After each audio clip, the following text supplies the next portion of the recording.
दोस्तों, हमारे पुराणों में 4 युगों का वर्णन मिलता है। सतयुग, त्रेता युग, द्वापर युग और कलयुग। कलयुग को एक श्राप कहा जाता है, पर क्या आपको पता है कि इस पृथ्वी पर कलयुग कैसे आया और कैसे हुई थी पृथ्वी पर कलयुग की शुरुआत?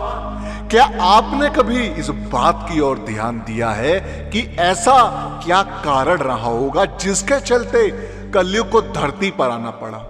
अरे वहां न सिर्फ आया बल्कि यहां आकर यहीं का हो गया। तो आखिर क्या रहस्य है कलयुग के धरती पर आगमन के पीछे? तो आइए जानते हैं। दोस्तों, पौराणिक मान्यता के अनुसार जब धर्मराज युधिष्ठिर अपना पूरा राजपाट परीक्षित को सौंपकर अन्य पांडवों और द्रौपदी समेत महाप्रयाण हेतु हिमालय की ओर निकल गए थे, उन दिनों स्वयं धर्म बैल का रूप लेकर गाय के रूप में बैठी पृथ्वी देवी से सरस्वती नदी के किनारे मिले। गाय रूपी पृथ्वी के नयन आंसुओं से भरे हुए थे, उनकी आंखों से आंसू बह रहे थे। पृथ्वी को दुखी देख धर्म ने उनसे उनकी परेशानी का कारण पूछा। धर्म ने कहा, देवी, तुम ये देखकर तो नहीं रो रही हो कि मेरा बस एक पैर है, या तुम इस बात से दुखी हो कि अब तुम्हारे ऊपर बुरी ताकतों का शासन होगा? इस सवाल पर पृथ्वी देवी बोली, हे धर्म, तुम तो सब कुछ जानते हो, ऐसे में मेरे दुख का कारण पूछने से क्या लाभ? सत्य, पवित्रता, क्षमा, दया आदि गुणों के स्वामी भगवान श्री कृष्ण के स्वधाम जाने की वजह से कलयुग ने मुझ पर कब्जा कर लिया है। पहले भगवान कृष्ण के चरण मुझ पर पड़ते थे, जिसकी वजह से मैं खुद को सौभाग्यशाली मानती थी, परंतु अब ऐसा नहीं है। अब मेरा सौभाग्य समाप्त हो गया है। धर्म और पृथ्वी जब आपस में बात कर ही रहे थे कि इतने में असुर रूपी कलयुग वहां पहुंचा और बैल और गाय रूपी धर्म और पृथ्वी को मारने लगा।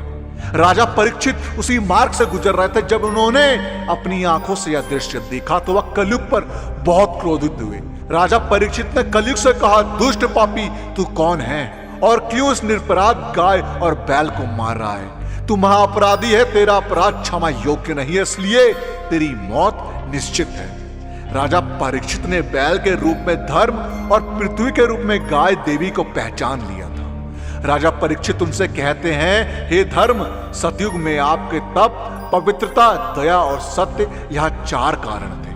त्रेता युग में 3 चरण ही रह गए और द्वापर में तो 2 ही रह गए, और अब इस दुष्ट कलयुग के कारण आपका एक ही चरण रह गया है। इतना कहते हुए राजा परीक्षित ने अपनी तलवार निकाली और कलयुग को मारने के लिए आगे बढ़े। राजा परीक्षित का क्रोध देखकर कलयुग थरथर कांपने लगा। कलयुग अपनी राजश्री वेशभूषा को उतारकर राजा परीक्षित के चरणों में गिर गया और क्षमा याचना करने लगा। राजा परीक्षित ने भी अपनी शरण में आकर कलयुग को मारना उचित नहीं समझा और उससे कहा कि कलयुग, तू मेरी शरण में आया, इसलिए मैं तुझे जीवन दान दे रहा हूं, किंतु अधर्म, पाप, झूठ, चोरी, कपट, दरिद्रता आदि अनेक द्रवों का मूल कारण केवल तू ही है। तू मेरे राज्य से अभी निकल जा और फिर कभी लौट कर नहीं आना। कलयुग ने राजा परीक्षित की बात सुनकर कहा कि पूरी पृथ्वी पर आपका निवास है। पृथ्वी पर ऐसा कोई स्थान नहीं है जहां आपका राज नहीं है, ऐसे में मुझे रहने के लिए आप स्थान प्रदान कीजिए। कलयुग के कहने पर राजा परीक्षित ने काफी सोच विचार कर कहा, असत्य, मद, काम और क्रोध का निवास जहां भी होता है, इन 4 स्थानों पर तुम रह सकते हो।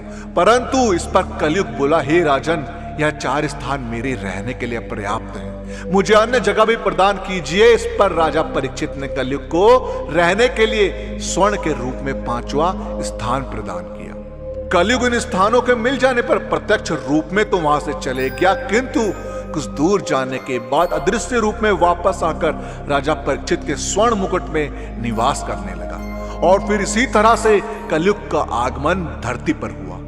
मार्कंड पुराण में वर्णन मिलता है कि कलयुग के शासक मनमाने ढंग से जनता पर राज करेंगे, धर्म को नजरअंदाज किया जाएगा और लालच, झूठ और कपट सबके दिमाग के ऊपर हावी रहेगा। लोग बिना किसी पश्चाताप के हत्यारा बनकर लोगों की हत्या भी करेंगे।